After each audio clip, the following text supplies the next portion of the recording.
What if there's a technological advancement so powerful that it transforms the very basic pillars of our society?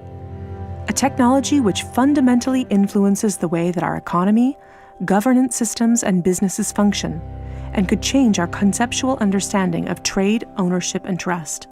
This technology already exists, and it's called cryptocurrency. People often think of Bitcoin as only virtual money or a transaction system. But if you look closer, you'll see that the monetary aspect is just the tip of the iceberg.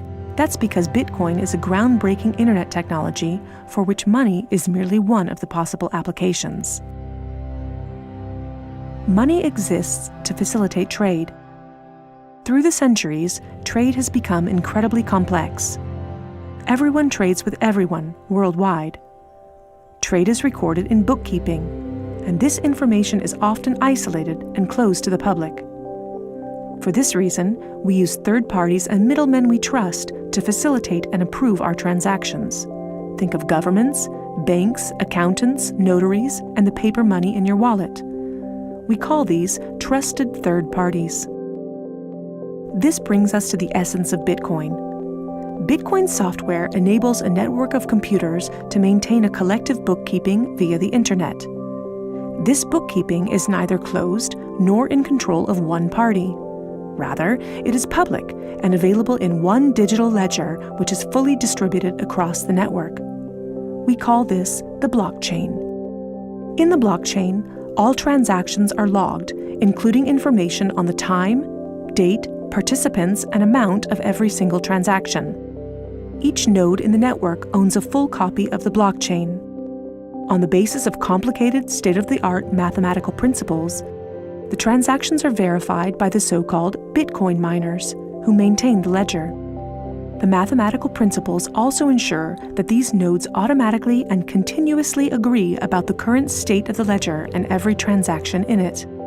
If anyone attempts to corrupt a transaction, the nodes will not arrive at a consensus, and hence will refuse to incorporate the transaction in the blockchain. So every transaction is public, and thousands of nodes unanimously agree that a transaction has occurred on date X at time Y. It's almost like there's a notary present at every transaction. This way, everyone has access to a shared single source of truth. This is why we can always trust the blockchain.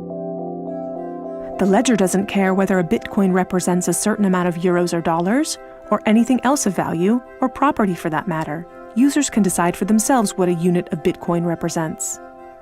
A Bitcoin is divisible in 100 million units, and each unit is both individually identifiable and programmable.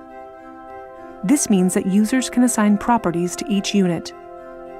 Users can program a unit to represent a eurocent, or a share in a company, a kilowatt-hour of energy, or a digital certificate of ownership. Because of this, Bitcoin is much more than simply money and payments.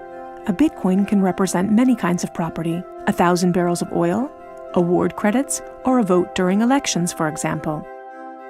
Moreover, Bitcoin allows us to make our currency smarter and to automize our cash and money flows. Imagine a healthcare allowance in dollars or euros that can only be used to pay for healthcare at certified parties. In this case, whether someone actually follows the rules is no longer verified in the bureaucratic process afterwards. You simply program these rules into the money. Ergo, compliancy up front. The unit can even be programmed in such a way that it will automatically return to the provider if the receiver doesn't use it after a certain amount of time. This way, the provider can ensure that allowances are not hoarded. A company can control its spending in the same way, by programming budgets for salaries, machinery, materials, and maintenance so that the respective money is specified and cannot be spent on other things. Automizing such matters leads to a considerable decrease in bureaucracy, which saves accountants, controllers, and the organization in general an incredible amount of time. The programmable open character of Bitcoin allows us to completely rebuild and innovate our financial sector and our administrative processes, make them more efficient and transparent, and significantly decrease bureaucracy. But there's more. In an Internet of Things, our economy will be dealing with machines that actively participate in the economic traffic. In fact, they're already here. Think of a vending machine, or drones delivering packages. These machines are unfamiliar with the concept of trust, but Bitcoin is not. Because of Bitcoin, the drone can be 100% certain that it will deliver the package to the right recipient and know for sure that it's been paid for. And we can program the vending machine in such a way that it will automatically keep track of its supplies, order new supplies from the supplier, and pay for them automatically. Of course, you'll understand that this is only the beginning. Internet technology is disruptive and breaks the status quo. It opens markets and breaks the positions of middlemen all the time. Bitcoin and cryptocurrencies have caused a paradigm shift. It's time to explore this new technology constructively and critically, and openly discuss potential applications.